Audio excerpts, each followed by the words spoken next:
Hey YouTubers, wanted to just show you a video on how to quickly diagnose a P0161 fault code on a RAV4 2000 RAV4.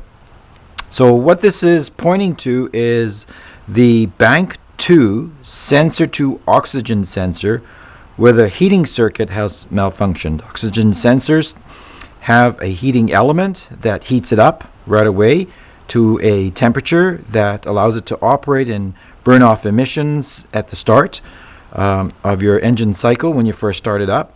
And they do burn out. These are heating elements, and I have got about 120,000 kilometers on my RAV4, and the P0161 code came up. So before you go out and buy a new oxygen sensor, you might want to do a quick test to make sure that it is indeed the heating element that has burned out.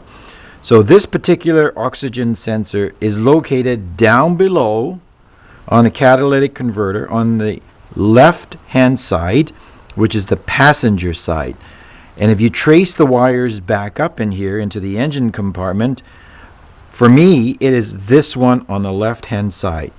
So you can do a test using your ohm meter to see how many ohms, what's the resistance this particular oxygen sensor heater element is at, to verify that it is burnt out. To undo this particular electrical socket, you push down on the socket on the clip and then you pull out. Now I've already loosened it, so it was very easy to take this out. You notice there are 4 color wires on this particular one.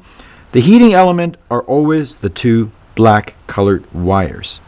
And so here, by testing the 2 terminals there, you can see there that it is an infinite circuit.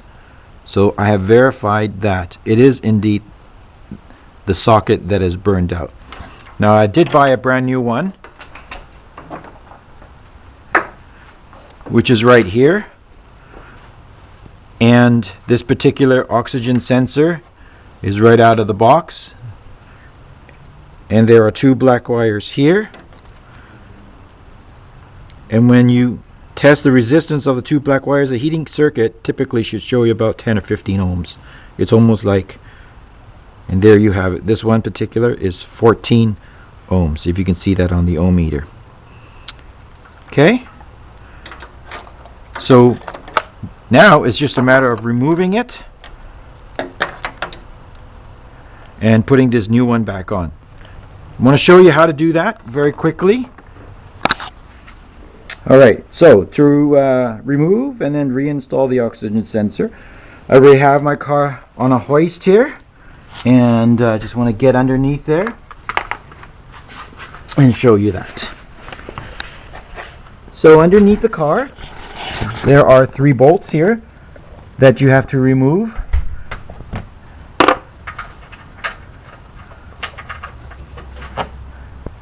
1, 2, and 3. Once you remove these 3 bolts, I've already done them, they were very easy to do. You pull the cover back, push it aside, and you should be able to see the oxygen sensor right there.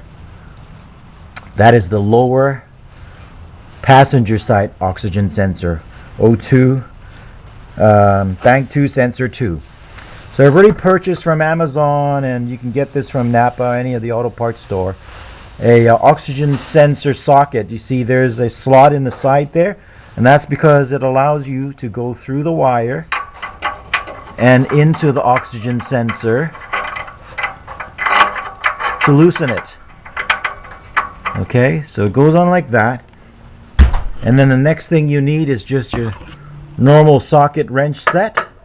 You go up in there, and then you turn it, and then it'll undo and come out very easily.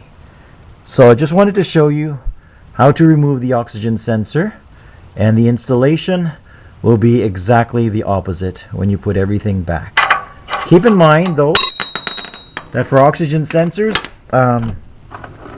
they're hard to come in, they're hard to remove, and you might want to put in some thread log onto the threads before you put it back in. Okay, hope that's a help. Thanks.